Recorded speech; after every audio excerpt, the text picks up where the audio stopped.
type plotter, or you do a little bit more free, seat in my pants, hippie?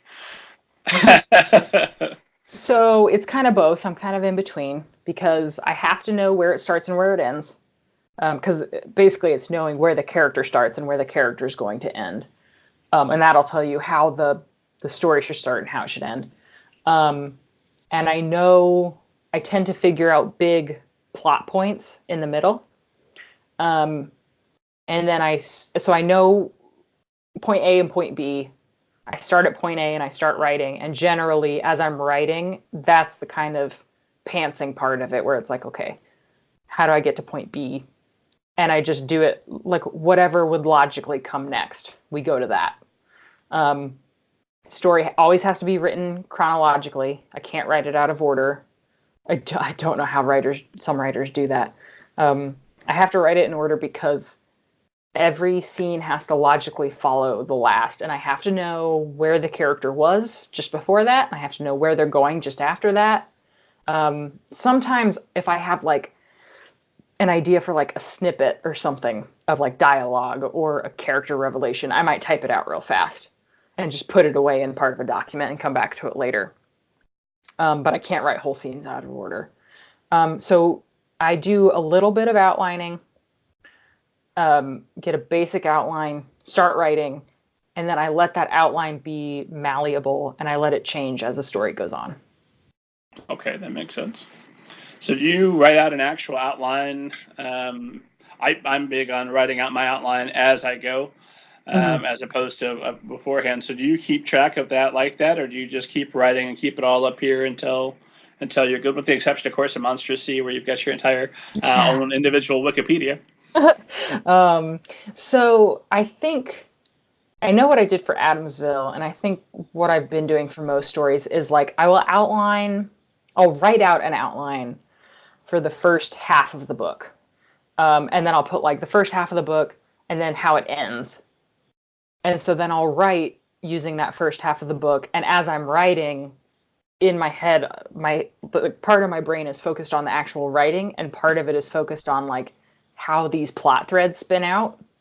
And so as I'm writing, I'm kind of finishing the outline in my head. So then I'll go back and start filling out the second half of the outline.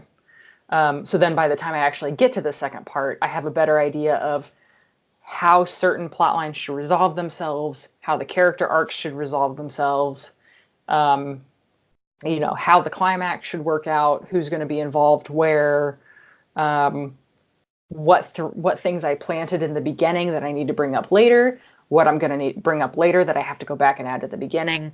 So it's like a two-step process, kind of. That makes sense. To me, because that's pretty similar to what I do. In fact, I'm learning that we have all kinds of things in common, including an affinity for nice black glasses. Yes, great black glasses. Exactly. So then I know it, when I asked you, I got a plug back in 2015 when you faced the 7 questions exclusively available at middlegradeninja.com. I asked you about your writing habits, and you said at that time that you tried to write for at least a half hour every day. Mm-hmm. Is that still true, or has that changed a little bit? Oh, so I don't have a strict time limit anymore. What I try to do is when I go up to bed every night, I will sit down with my computer in bed, which is a terrible idea, and open up whatever document I'm working on, and I will try, because like nighttime, late night and early morning is like my best time for like creative stuff. So I'll sit down, open up the document, and just try to get into the character's head and just work through a scene or whatever, just work on whatever I was last writing. Usually what happens is I will be able to sit there for about half an hour and then I fall asleep. So as soon as I realize that I'm falling asleep, I'm like, okay, it's time to go. And I'm always so reluctant because I'm like, no, I used to be able to stay up until 1 a.m. writing. And now I can't even stay up till like 9:30. So I get really sad about it. But I try to do that when I'm in like the planning stages of a book or anything like that, brainstorming. If I'm actually like hardcore, like, okay, I am drafting a book, I'm in the middle of it. In that case, I will usually what I do is on like the weekends, I try to go to the library and like rent out one of their study rooms for 2 hours.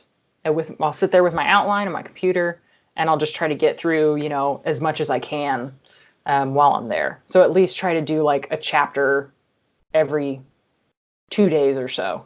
Because usually if I'm in the middle of writing, if I have an outline, I can bang a story out pretty fast.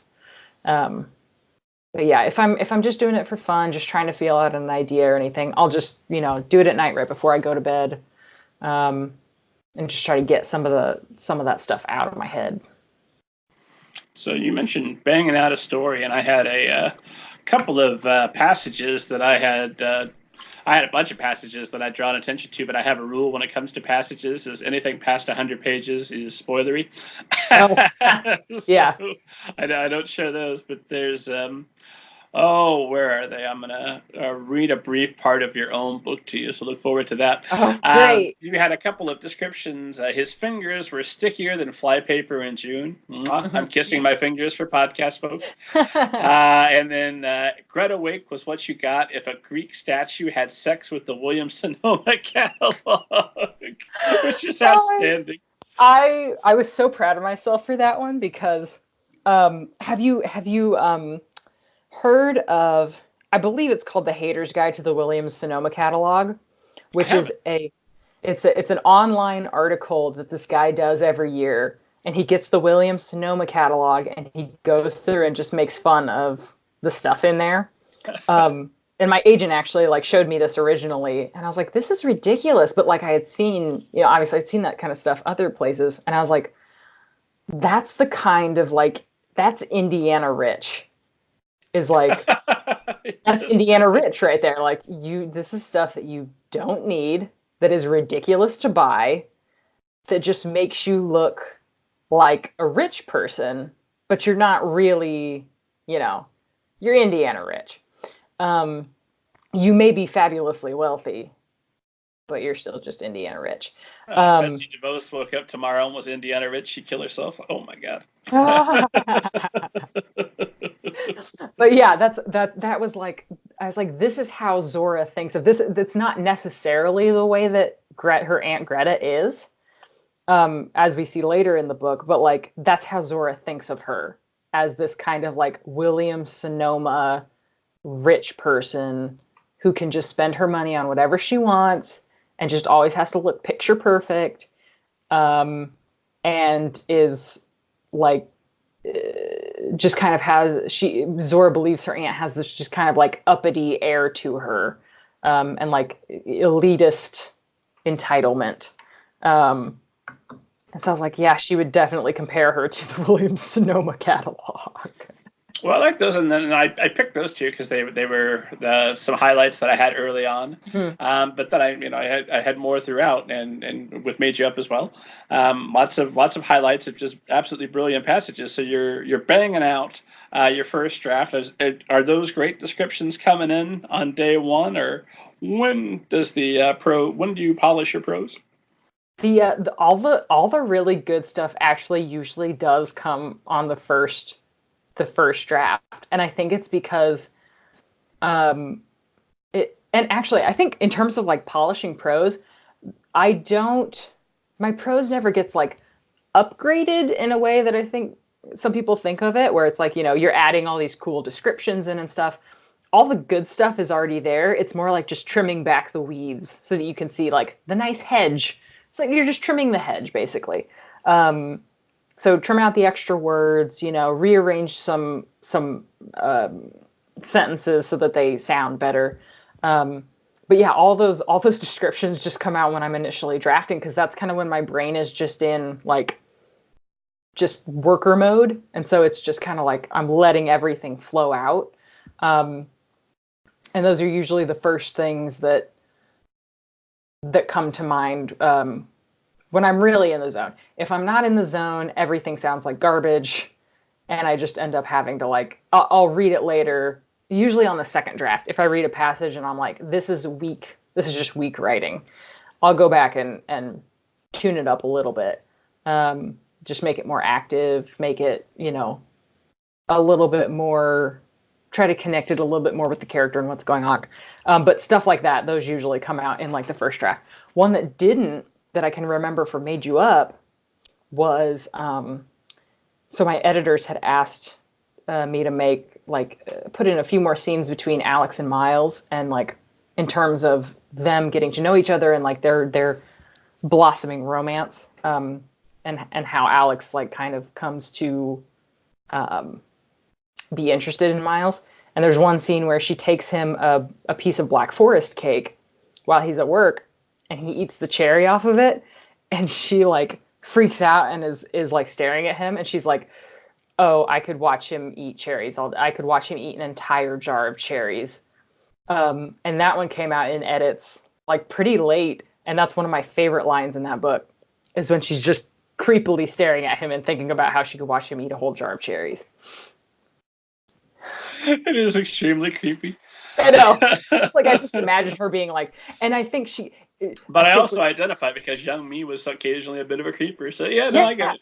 It's like that teenage feeling of like, and I think you kind of get that feeling like she kind of knows that it's a creepy thing to think, but she's like, what can I do? I'm thinking it. All right. This is a thought we're having right now. I can't say it out loud, but I really like watching him eat. That's a nice thing about interior dialogue and writing in general is you get to say all those things you wouldn't say in real life most of the time. Yeah, most of the time. Yeah, exactly.